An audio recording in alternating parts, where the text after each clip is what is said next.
Good morning, students. Today we are going to start your chapter Democracy's remaining part. Okay, in a democracy, fundamental rights are guaranteed to every citizen.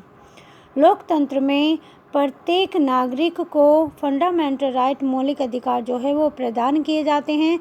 These are guaranteed by the Constitution of the country and recognized by its Supreme Court.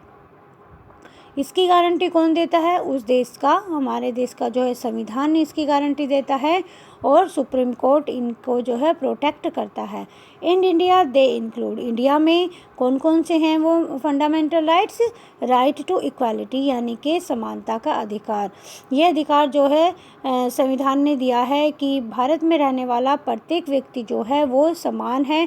उसमें किसी भी तरह का जाति, धर्म, रंग भेद, लिंग भेद का किसी भी प्रकार का जो है डिफरेंस आपस में नहीं हो सकता है. राइट टू फ्रीडम, आज़ादी का अधिकार यानी कि प्रत्येक व्यक्ति को आज़ादी है, कोई किसी का दास नहीं है, कोई किसी के अंडर में वर्क नहीं करेगा, है ना. या मतलब कोई किसी को जो है मतलब बिना किसी मीनिंग के या मतलब बिना किसी अपेक्षा के वो उससे जो है कोई वर्क नहीं करा सकता. यानी कि प्रत्येक व्यक्ति जो है वो फ्री है, वो ही डू समथिंग, वो मतलब कुछ भी कर सकता है.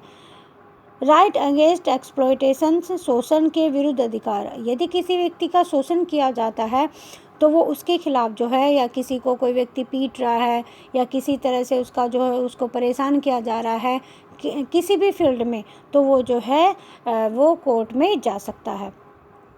Right to freedom of religion, धर्म की आज़ादी का अधिकार यानी कि भारत में सभी नागरिकों को यह अधिकार है कि वो जो है किसी भी धर्म को का अनुयायी बन सकता है, उसको फॉलो कर सकता है.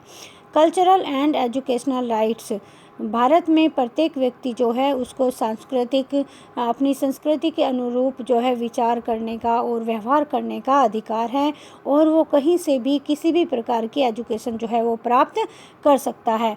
राइट टू कॉन्स्टिट्यूशनल रेमेडीज़, बच्चों ये जो राइट टू कॉन्स्टिट्यूशनल रेमेडीज़ होता है ये होता है संवैधानिक उपचारों का अधिकार. इट मीन्स कि अगर कोई व्यक्ति जो है उसका कोई फंडामेंटल राइट जो है, मैंने आपको बताया कि इंटरप्ट हो रहा है, कोई उसमें जो है परेशानी बन रहा है, तो वो सुप्रीम कोर्ट में जा सकता है. उसका जो राइट है वो प्रोटेक्ट करता है. कौन करता है? सारे के सारे जो ये राइट्स हैं इनको प्रोटेक्ट कौन करता है? इनको प्रोटेक्ट करता है सुप्रीम कोर्ट. अगर किसी भी राइट में किसी भी तरह की कोई परेशानी आ रही है कि कोई व्यक्ति जो है किसी को परेशान कर रहा है या उसको अपना अधिकार नहीं मिल रहा है, तो वो क्या कर सकता है? वो सुप्रीम कोर्ट में जा सकता है. This right differ slightly from country to country, ये जो राइट्स हैं वो हल्के से मतलब थोड़े से जो है एक देश से दूसरे देश में अलग हैं, थोड़े से डिफर हैं.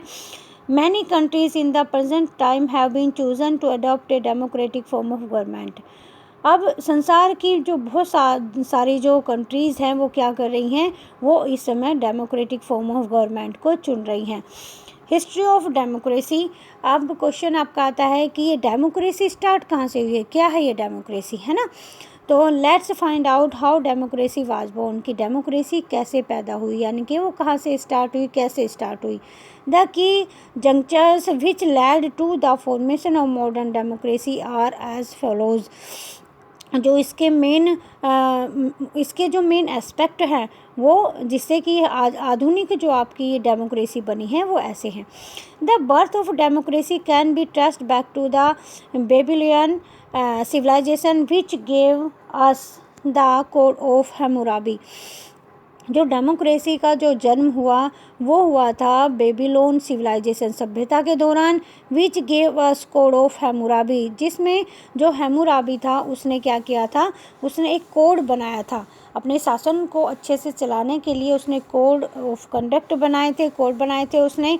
अ well preserved code of law, कानून का एक अच्छी तरह से संरक्षित code, dating back to about 1772 BCE, जो उसने कब बनाया था? 1772 BCE में. The Babylonian king Hammurabi got this code of 282 laws inscribed on stone and clay tablets।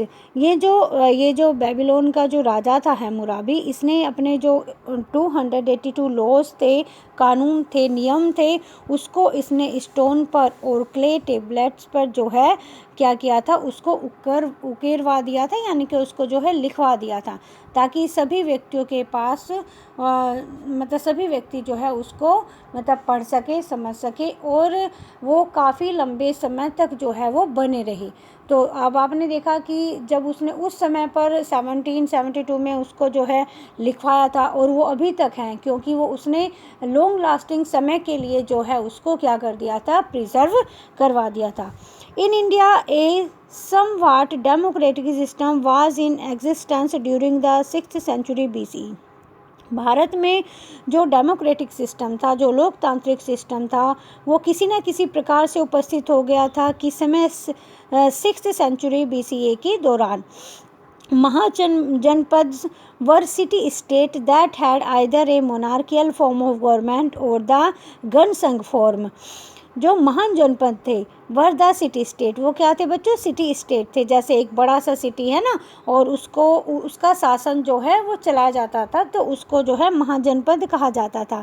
That had either, या तो मोनार्कियल हुआ करता था। मोनार्कियल क्या होता है कि क्या तो वहाँ पर राजा शासन करता था, या फिर form of government or the Ganasangha form, या फिर वो गणसंघ की फॉर्म में होता था।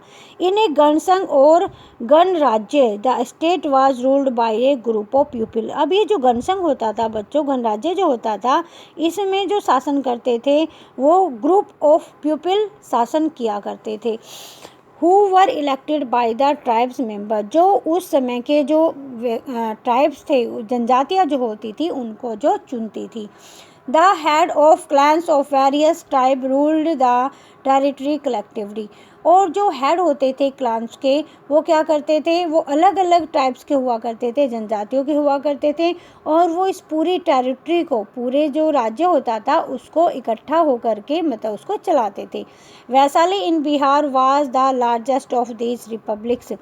जो वैशाली बिहार में है वो बहुत बड़ा जो है उस समय क्या था, रिपब्लिक था, गणतंत्र था।